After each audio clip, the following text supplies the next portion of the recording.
Merci, cher Emmanuel, Monsieur le Président.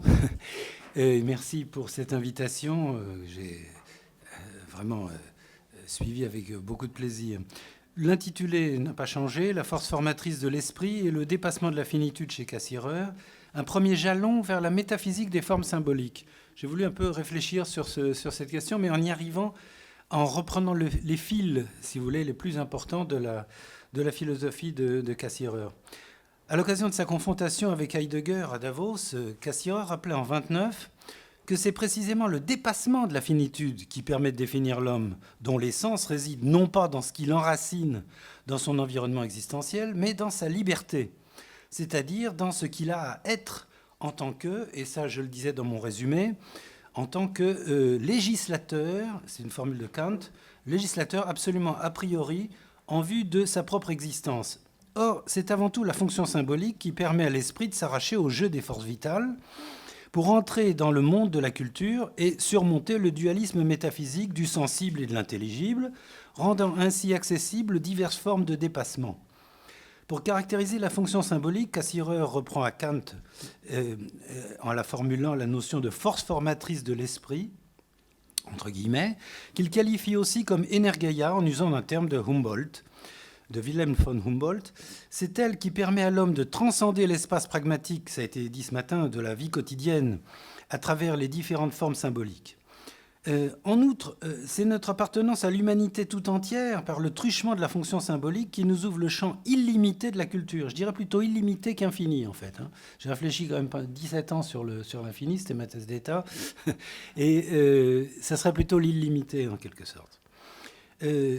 L'objet de notre contribution sera donc de réactiver la cohérence forte entre ces thèmes, dont Heidegger s'est délibérément écarté, on l'a bien vu ce matin, en vue de montrer comment ils conduisent Cassirer, dès la fin des années 20, à concevoir ce qu'il appellera la métaphysique des formes symboliques. Dans un premier temps, nous nous proposons d'élucider ce que Cassirer entend par force formatrice de l'esprit, en tant qu'elle nous permet de progresser, de faire des progrès, Fortschritt, et de dépasser Überschreiten, comme il dit, notre propre finitude, alors que pour Heidegger, celle-ci demeure indépassable et nous condamne même à la répétition, Wiederholung. Ensuite, nous examinerons en quel sens et dans quelle mesure un dépassement de la finitude est possible pour Cassirer. Enfin, nous tenterons brièvement de cerner les éléments qui conduisirent Cassirer sur la voie d'une métaphysique des formes symboliques. Voyons donc tout d'abord cette fameuse force formatrice de l'esprit comme Energeia. La question « qu'est-ce que l'homme ?» avait constitué à Davos une des oppositions fondamentales entre Cassirer et Heidegger. Tandis que Heidegger s'était efforcé de reconduire cette question au thème de la finitude et au Da du Dasein, Cassirer, de son côté, faisait ressortir que le centre de gravité du kantisme, c'est la liberté, dont le sens profond n'est autre que le dépassement de la finitude. Si on revient sur le résumé très concis des 3 conférences de Cassirer à Davos, on se souvient que celle-ci portait sur l'espace, le langage et la mort, ça a été redit ce matin, mais qu'elles étaient unifiées sous le dénominateur commun d'une anthropologie philosophique. Certes, on constate que ces propos sur l'anthropologie étaient dirigés d'une part contre l'ontologie et l'analyse existentielle de Heidegger, et d'autre part contre le couple d'opposés que sont la vie et l'esprit, qui n'ont cessé de préoccuper Cassirer depuis le milieu des années 20. Ce résumé, je suis revenu à l'allemand parce qu'il y a parfois, Dieu sait qu'Aubin connaît bien l'allemand, mais il y a parfois des différences qui sont quand même sensibles. Cassirer, alors, donc je cite le résumé de 29, Cassirer a montré que le monde humain et par la lettre de l'homme ont sans doute leur point de départ, terminus aquo, dans l'existence quotidienne, mais qu'ils ne parviennent à leur fin, terminus ad quem, que dans le royaume autonome et libre de l'esprit.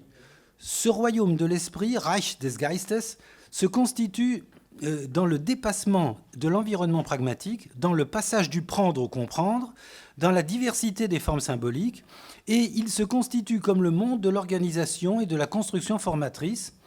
Cassirer marque ensuite la distinction, ça c'est le résumé, Cassirer marque ensuite la distinction de principe entre cette énergie symbolique formatrice et spontanée, et une force qui serait simplement vitale. Bloß vitalen Kraft. Fin de citation.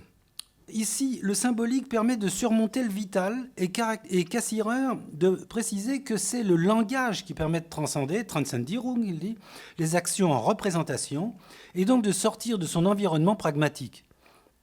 D'ailleurs, Cassirer précisait déjà à propos de l'espace que c'est l'énergie symbolisante qui rend possible cette transcendance qui lui est propre. Nous verrons que Cassirer ne veut pas signifier par ses formules qu'il s'en tient à la philosophie de l'esprit, mais plutôt à une philosophie de la fonction et de la médiation, reposant sur ce qu'il appelle le monde de l'organisation et de la construction formatrice.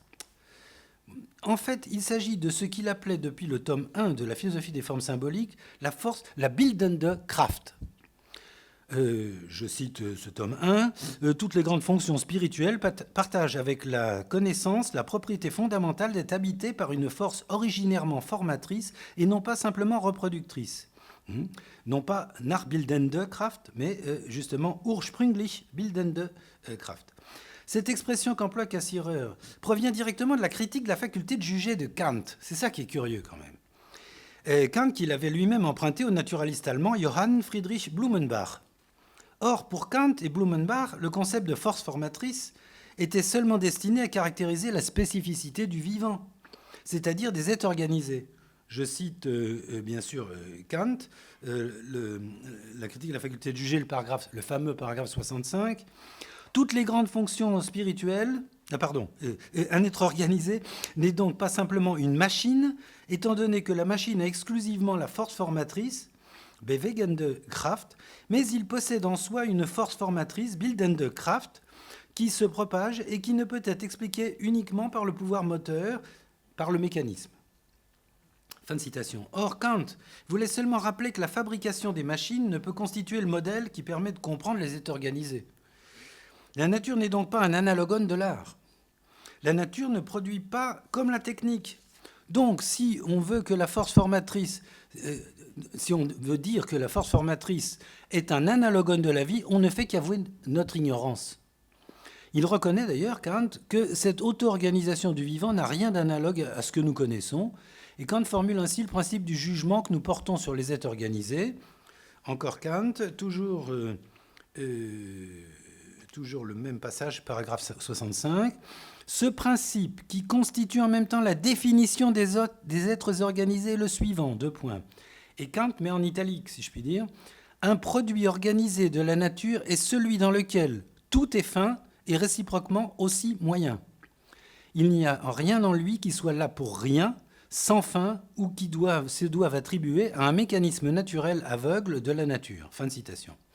Cette formule Bildende Kraft est loin d'être innocente ici, parce qu'elle devait caractériser précisément chez Kant la force vitale de la nature, tandis que chez Cassirer, elle désigne l'activité de l'esprit dans le monde de la culture.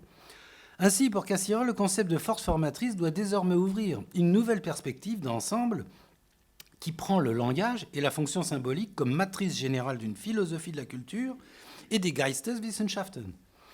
Cette importation de concepts, quand on passe une douane, généralement, il y a des droits à payer.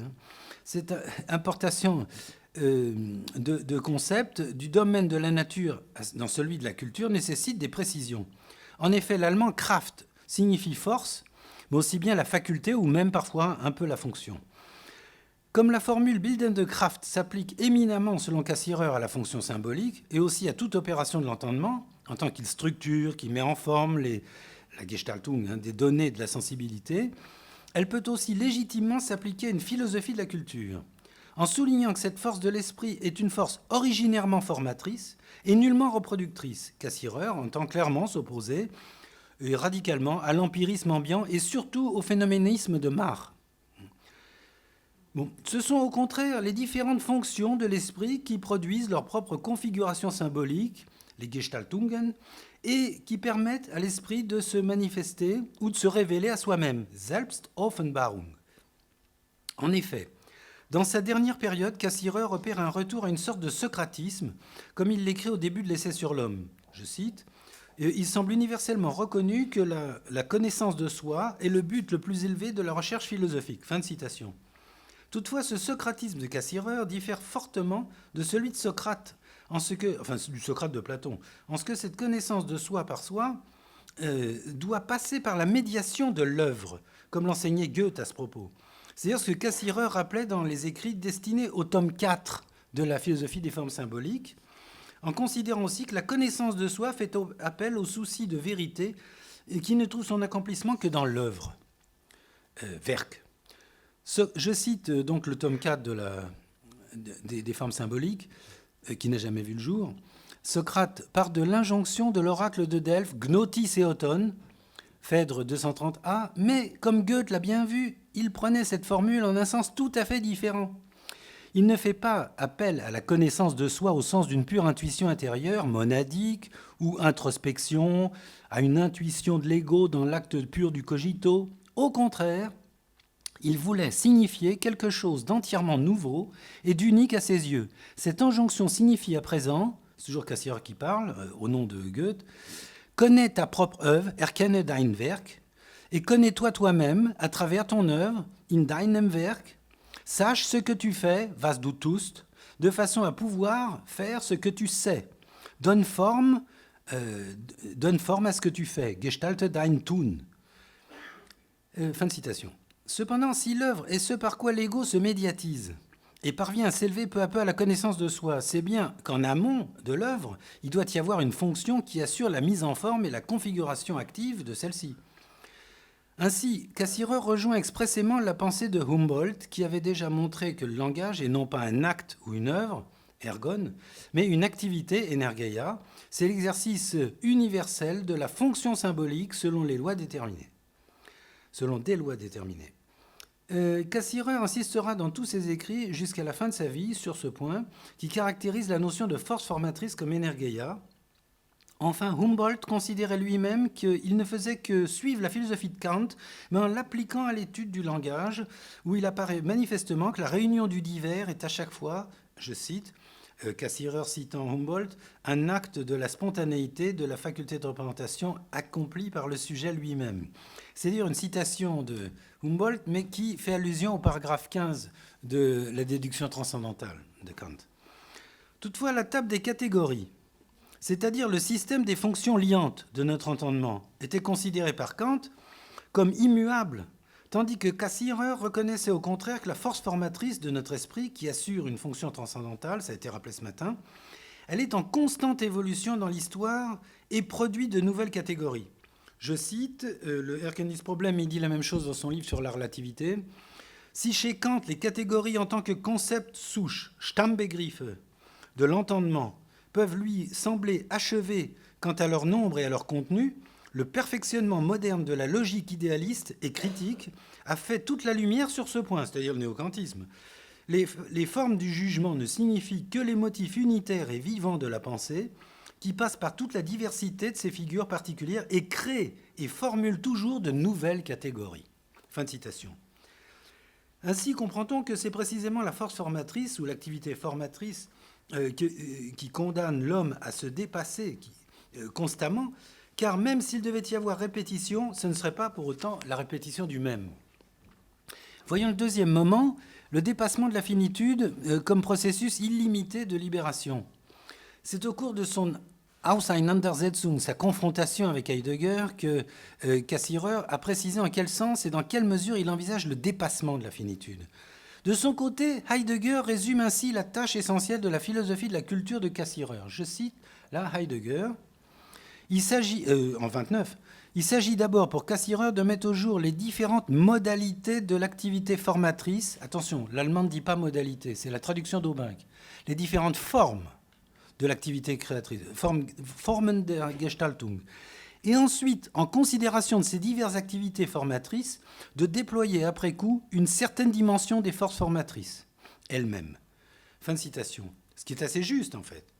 Par principe, la totalité ouverte des formes symboliques est un champ illimité qui débouche nécessairement sur la succession continuelle des configurations symboliques constituées par la force originairement formatrice de l'esprit. Les termes qui reviennent constamment dans la conférence que Cassirer a prononcée à Davos, c'est le dépassement, Überschreiten, transcendance, Transzendenz, sublimation, sublimiert, surmonter la mort, den Tod, überwinden, etc. En fait, tout se passe comme si l'esprit, sous la forme de l'énergie symbolisante, opérait continuellement une poussée vers l'universel, mais sous les divers aspects particuliers des formes symboliques. Un point capital fut particulièrement marquant au cours du débat de Davos, c'est lorsque Cassirer, c'était dit ce matin, a montré en se référant à Kant que le domaine où se manifeste par excellence le dépassement de la finitude, c'est l'éthique. Et, je cite Cassirer, « car dans l'éthique, est atteint un point qui n'est plus relatif à la finitude de l'être connaissant, mais où un absolu est posé. » Fin de citation. En effet, ce que Cassirer appelle le passage du mundus au mundus intelligibilis, en le désignant comme une percée, Durchbruch, et qui rend possible l'éthique, c'est la liberté, justement. Il faut donc bien souligner que c'est une des rares fois où Cassirer aborde expressément l'éthique. Aussi reconnaît-il que c'est également le problème essentiel de la philosophie de Kant. Même si Cassirer remet de rappeler que l'impératif catégorique vaut pour tout être raisonnable fini, comme le rappellera brutalement Heidegger, à juste titre, généralement les Heideggeriens appuient beaucoup là-dessus pour montrer que Cassirer a oublié d'Euster ce jour-là. Bon. C'est toute la dynamique du concept kantien et néo-kantien de liberté qui est ici en jeu, parce qu'il est le seul qui puisse permettre le dépassement de la finitude. Ce dépassement de la finitude, et là j'ai une formule, je trouve la plus belle de la critique de la raison pure, mais sur l'éthique. Ce dépassement de la finitude, Kant lui-même l'avait déjà théorisé dans la critique de la raison pure. AK3, 248. Voilà ce que dit Kant.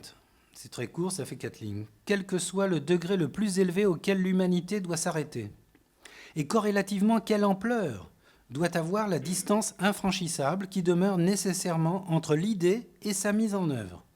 Personne ne peut ni ne doit le déterminer, précisément parce qu'il s'agit de la liberté, et que la liberté, celle-ci, elle peut dépasser toute limite qui lui est assignée. Voilà. Übersteigen, il emploie. Grenze, voilà. Est-ce à dire que le dépassement de toute limite assignée signifie que l'homme soit porteur en lui d'une réelle infinité ? C'est ce que Cassirer semblait conclure. Mais il prend soin de préciser qu'il faut la placer sur le plan de l'idéal, car c'est l'infini et l'absolu de l'idée qui nous motivent pour réaliser de façon effective toutes les figures de notre finitude, comme ça a été rappelé ce matin aussi. Loin d'être un simple principe antagoniste du fini, l'infini peut très bien être immanent au fini, selon Cassirer. D'ailleurs, là, il prend des exemples, on pourrait dire dans le calcul différentiel. On peut très bien, en prenant deux cercles concentriques et en prenant les rayons qui les traversent, il y a autant de points dans le petit cercle que dans le grand cercle, en réalité. Et on peut très bien concilier l'infini et le fini. C'est pourquoi donc Cassirer désigne cet infini comme infinité immanente dans sa réponse à la question qu'un étudiant lui avait posée à ce sujet. Je cite Cassirer, « L'infinité est en un certain sens, ça a été cité ce matin, je m'en excuse. C'est la totalité de l'accomplissement de la finitude elle-même. Si tu veux pénétrer dans l'infini, contente-toi de parcourir le fini en tous sens. » C'est Goethe qui dit ça. En s'accomplissant, c'est-à-dire en allant dans tous les sens, la finitude progresse et passe dans l'infinité. C'est là tout le contraire de la privation, la réalisation parfaite de la finitude elle-même. Fin de citation. Cependant, il s'agit uniquement d'une infinité idéale, c'est-à-dire pensée elle-même comme tâche éthique infinie.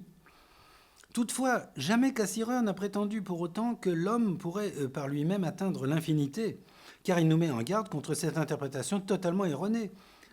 Je cite Cassirer, « L'homme ne peut faire le saut à partir de sa finitude dans l'infinité entendue au sens réaliste. » Et ça, c'est dans page 41, dans la traduction d'Aubinck.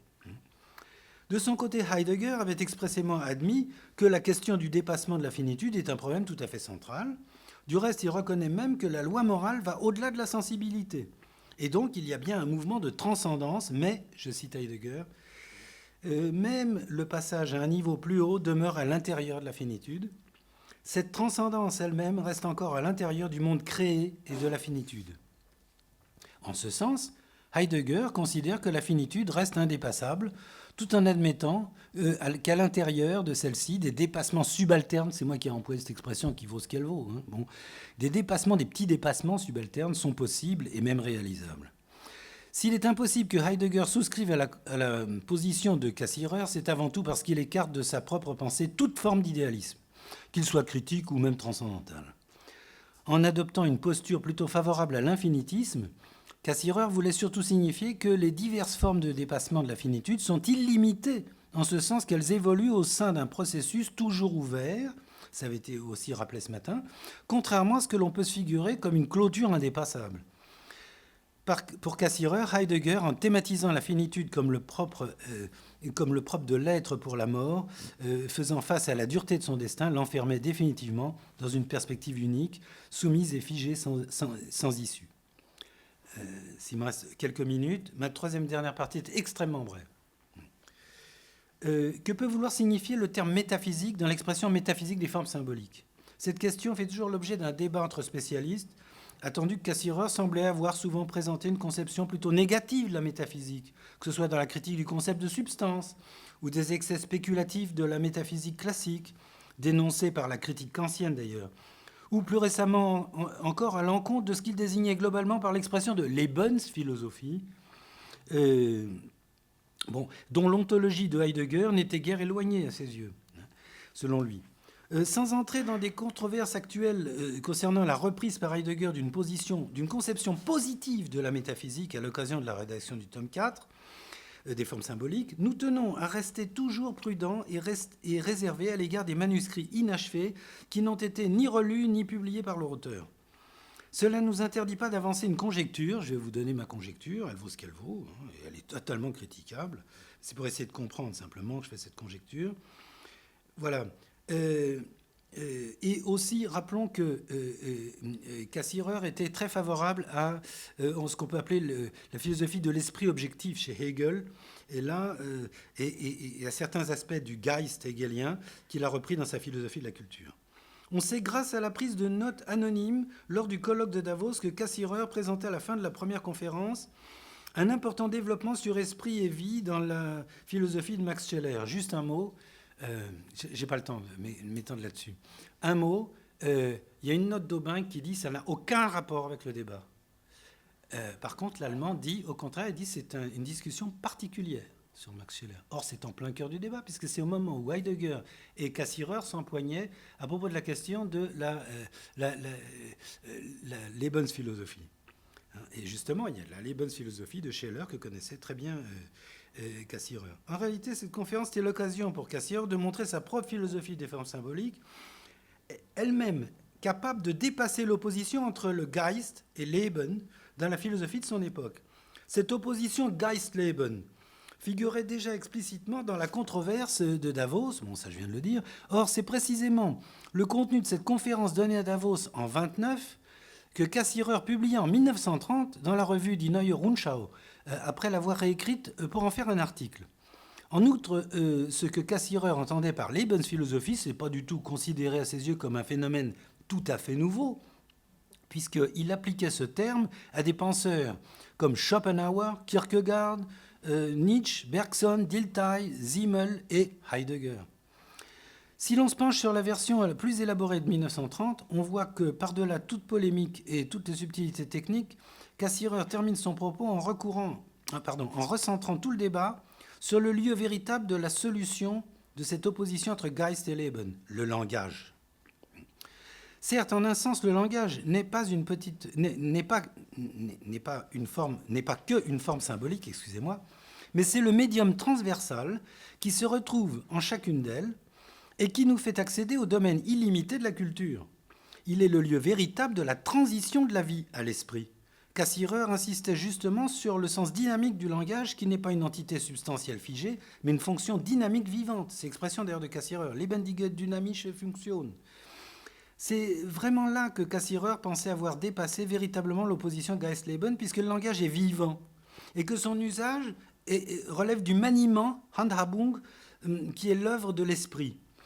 Selon Cassirer, il suffit de passer d'une conception substantielle à une conception fonctionnelle du langage pour surmonter l'aporie de Max Scheler dans la Stellung, la situation de l'homme dans le monde, Stellung des Menschen in Kosmos, de 28, c'est-à-dire l'opposition Geist-Leben. C'est d'ailleurs la raison pour laquelle Cassirer invoquait la conception du langage développée par Humboldt, qui considérait le langage non pas comme un ergone, mais comme une energeia, c'est-à-dire comme une activité vivante.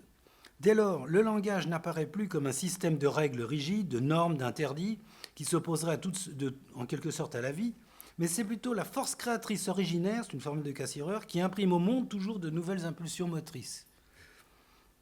La souche commune de la vie et de l'esprit, c'est l'activité de la force formatrice dans le point d'application qu'est le langage. Entrée incontournable dans toutes les autres formes symboliques. Enfin, en même temps qu'il était une médiation active entre le Geist et la vie, le langage opère une connexion, Zusammenhang, entre le particulier et l'universel. Car le vivant est toujours particulier, tandis que le Geist s'élève à l'universel. Concernant la vie organique, Cassirer se réfère à la conception de Jacob von Uexküll dans son manuscrit de 28, le manuscrit 184b, le manuscrit sur la métaphysique des formes symboliques, où il se proposait de mettre en place une anthropologie philosophique. Selon von Uexküll, tout organisme a un Umwelt, il y a un Innenwelt et puis un Umwelt, auquel il est adapté, angepasst, parfaitement ajusté, eingepasst. Il est doté d'un système récepteur, Merknetz, et d'un système effecteur, Wirknetz, qui lui assure son équilibre avec le milieu. Ces deux systèmes constituent le cercle fonctionnel de l'animal. Mais Cassirer ajoute que dans le monde propre à l'homme, il existe un troisième système, c'est le mot qu'il emploie, le système symbolique qui constitue le règne intermédiaire, Zwischenreich, qui permet de surmonter activement le dualisme métaphysique de la vie et de l'esprit. C'est là ce qu'il y a de métaphysique dans le symbole et dans la mise en forme symbolique. Cassirer maintiendra toujours cette visée métaphysique, même dans ces nouveaux développements, enfin les derniers développements sur le phénomène de base, basis phénomène, qu'il prend comme nouveau point de départ factuel, en s'inspirant des maximes de Goethe, de 3 maximes de Goethe. En effet, le nouveau tournant pris par Cassirer avec les basis phénomènes n'est nullement en rupture avec son orientation philosophique antérieure, mais il lui permet de donner au contraire une assise solide à sa philosophie de la culture et de préciser très clairement ce que Heidegger avait considéré comme une lacune chez Cassirer. On en a parlé un peu ce matin. En effet, à Davos, Heidegger, voilà ce qu'il remarque. 2 lignes de Heidegger. On pourrait dire que le terminus ad quem est chez Cassirer le tout d'une philosophie de la culture. Point. Je passe quelques lignes. En revanche, le terminus a quo reste chez Cassirer tout à fait obscur. Ben non. Pour faire bref, Cassirer a pris comme terminus a quo de sa philosophie, un peu tard je le reconnais, dans ses derniers écrits, dans sa philosophie de la culture, ces 3 basis phénomènes qu'il subdivisait de façon suivante. 1. Das Ich-Phänomen, qui est le siège de la vie et qui s'associe au je. 2. Das Grundphänomen des Wirkens, l'action et la passion. Il y a un contresens dans la traduction américaine de John Michael Croyce. Il dit l'action et la réaction. La réaction, c'est un concept newtonien, scientifique, qui n'a rien à voir. Là, c'est Leidenden. C'est action-passion, comme dans Aristote même. Donc l'action et la passion, moment constitutif de notre conscience de l'effectivité, enfin de la Wirklichkeit. Et il ajoute Cassirer cette résistance, puisqu'il considère qu'on fait l'effort, l'expérience de l'effort, un peu comme chez Mendes-Biran. Cette résistance se présente comme l'expérience originelle de notre volonté, mais elle se donne à nous comme un tu, un doux, et elle s'ouvre à l'intersubjectivité. Bon, troisièmement, on a les 3 personnes du langage. Das Werkphänomen, c'est la sphère de l'œuvre, nous dit Cassirer, qui s'ouvre à nous et qui est le but de l'action, le télos de l'action. Fin de citation. Étant extérieure à nous, l'œuvre opère pour nous une médiation avec le monde extérieur et l'objectivité, prise dans un sens nouveau cette fois-ci. Il y avait déjà l'objectivité dans la résistance, si vous voulez, dans le 2e niveau, mais dans le 3e niveau, on s'achemine vers l'objectivité en un sens plus scientifique. C'est à ce dernier niveau que Cassirer place le langage et l'outil. Ça m'a beaucoup étonné. Mais je me méfie de ma lecture parce que ce sont des manuscrits, non relus.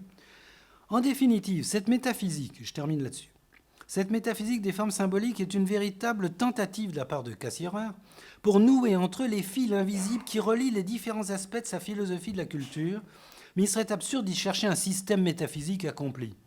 Certes, il est bien question d'une philosophie de la réflexion, au sens hegelien du terme, et même de jugement réfléchissant.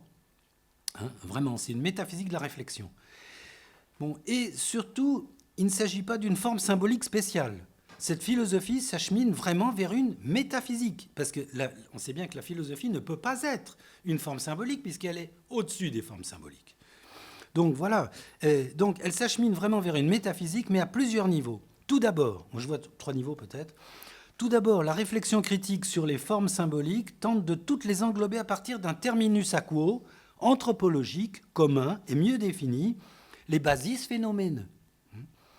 Avant tout, cette métaphysique s'enracine préalablement dans l'énergie propre de la vie, la bildende Kraft au sens kantien, puisqu'il a dit que le je, c'est la force vitale.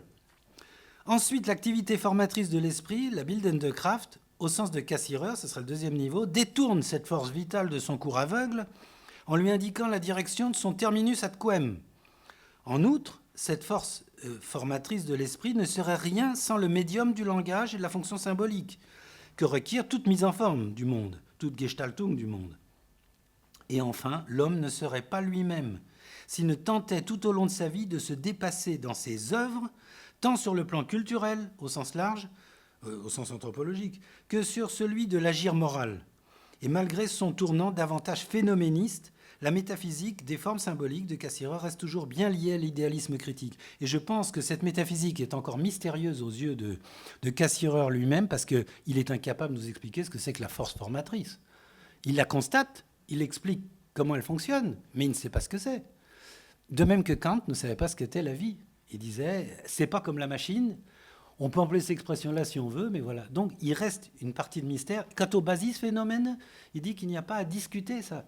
On le prend d'emblée. On ne doit pas se demander qu'est-ce qu'il y a d'originaire derrière, qu'est-ce qu'il y a avant. C'est un fait. Vous voyez ? Je vous remercie.